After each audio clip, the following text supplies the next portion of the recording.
muri iyo nama murazi yuko haba hari abantu benshi biratuma tugira n'indi mibonano bamwe ku bandi. Bwa mbere twateza kubonana n'uwo twagendeye umushikiranganji wa mbere w'igihugu cya Ethiopia, twarabona yubwira tusubire kurabira hamwe aho imigenderanire y'ivyo bihugu igeze, kandi tukaba twayaze neza cyane, ndetse tukaba tugiye kugira wa mugwi uzoza uriga ivyo dukwiye kuza turafashanyamo. Igihugu cya Ethiopia ni igihugu giteye imbere cyane mu mwanya muto, kiriko kiduga mvuge ngo nk'ikizino. Je namubwiye ntuzombwira ibanga ryawe kugira uduge mu mwanya muto y'inkuyu ingene vyagenze. Muga vyose bakubwira bati no gukora gusa nta kindi, ati wewe iyo wamaze kwiha intumbero ugakora abene igihugu bagakora ati byose biba biheze. Hambwiye nta myaka 3 irahera bari bafise hotel imwe nini Sheraton ijya bita 5 étoiles, ubu bafise 11 mu myaka itarenga 3. Amabarabara barafise. Ni igihugu navuze nti mwebwe nimwe muzotwibira akabanga ngene mwebwe mwagiye muraduga. Ubundi twabonanye n'umukuru w'igihugu cya Somalia, murazi naco ko dukorana ibitari bike, twarayaze nawe nyene aho bigeze, umugambi w'amahoro aho ugeze.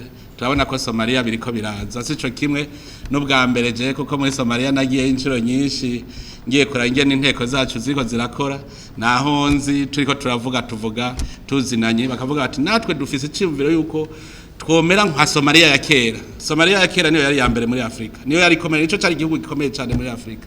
Abarundi aba officier benshi barizeyo muri Somalia, cari igihugu gihambaye. Mugabo no munsi ange vyagenze, nitwe turiho turafasha. Rero nawe nyene akaba mbere yaripfuje ko yoza kutugendera vuba, ivyo twari dusanzwe turiko turabitunganya, hasigaye koza turumvikana turaba amatariki abereye. Uretse igihugu cya Somalia twarabonanye n'umunyamabanga mukuru wishira hamwe mpuzamakunguni, akaba akenguruka cyane Burundi. Uburundi aravuga ati nico gihugu cya mbere cy'akarorero abona, yovuga ati cavuye habi kigeze ahantu hakomeye cyane. Yarakeje abarundi cyane, ati Burundi ndabuzi mukiri mu magume ndiko mpungura impunzi, ati naraje, ati ndabazi ko abantu umutima mwiza, ati ibintu vyinshi mwe mwagize ingorane kubera intwaro y'abakoroni.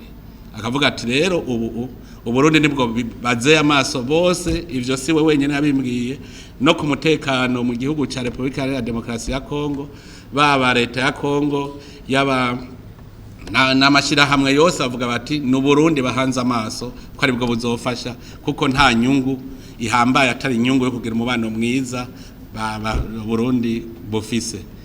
Mbere rero no cavuga n'umukuru w'igihugu cya Kongo, twaramaranye umwanya munini turabira hamwe icokorwa kugira ngo umugambi w'amahoro ugende neza. Wewe tukaba twaravuga yuko tuzobandanya tugira amanama. Hari indi nama izoba itariki 24 izobera i Kinshasa, tuzosubira kuronka akanya ko kubonana mu gico bikoze nuko bose bavuga ko nofasha uko nshobora kose kugira ngo amahoro agaruke mu gihugu cya leta ya Demokarasi ya Kongo. Twarabonanye kandi n'ishira hamwe mpuzamakungu riraba uruja n'uruza OIM, aho bariko barashikiriza ivyo twokora. Rero muri iryo shira hamwe risanzwe rikorana cyane cyane n'abarundi bakorera mu bindi bihugu. Abo barundi nabo baradufasha, nibo bambere bafasha mu iterambere. Tukaba twaravuganye bitari bike, mbere baca barambwira n'ibindi bafashamwo. Uretse abarundi bakorera mu bindi bihugu bateza imbere igihugu cyabo, yuko hariho nibiza biza mu gihugu bashobora gufasha. Nkaba narabashikirije, murabona nko mu Gatumba ingere vyatugendeye, abantu bacari mu makambi, ndabwira nti turabe ingere twofuma tubakira ibigwati, kuko narabonye haracari ikiyaga nta witeza kizokamejo. None tuzobaza cagoma ari nk'impunzi, dutegereza kurondera ingene nabo bobaho. Twarayaze neza rero, baravuga yuko imigambi tuzobashikiriza bazoyishigikira. Hanyuma turasubira turabonana n'ubuserukira ibanki y'isi yose ngaha mu karere ka Afrika yo mu buseruko, nawe twariko turaraba aho gufashanya kw'ibanki y'isi yose n'u Burundi bigeze.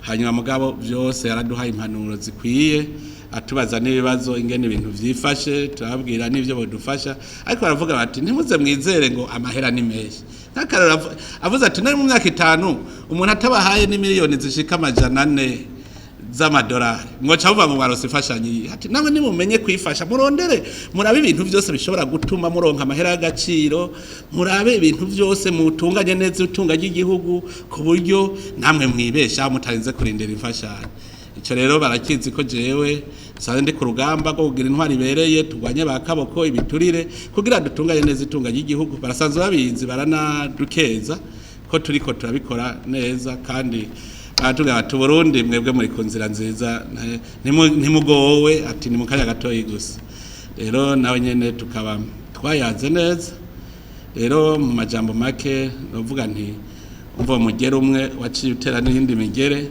kandi ndabona ko vyagenze neza rero Burundi murumva yuko bwamaze gusasa mu makungu abarundi ubu ntimugende murabundabunda barafite ivyizere muraza abarundi benshi ubu barakora mu mashirahamwe mpuzamakungu henshi usanga bariyo none rero ko bimeze uko murumva yuko iryo banga riko rigende n'utwara inama nkuru y'inararibonye mw'ishaka ry'ibihugu by'ubumwe bwa Afurika no Murundi ni wahoze ari umukuru w'igihugu Domitien Ndayizeye abayicaye imbere kuko niwe muhanuzi akomeye inama y'inararibonye niwe ayirongoye murumva yuko Uburundi burafise agaciro none rero natwe agaciro turagendere murakoze rero cyane kandi shimira abarundi mwaranyandikiye ubutumwa bwo kunkeza kandi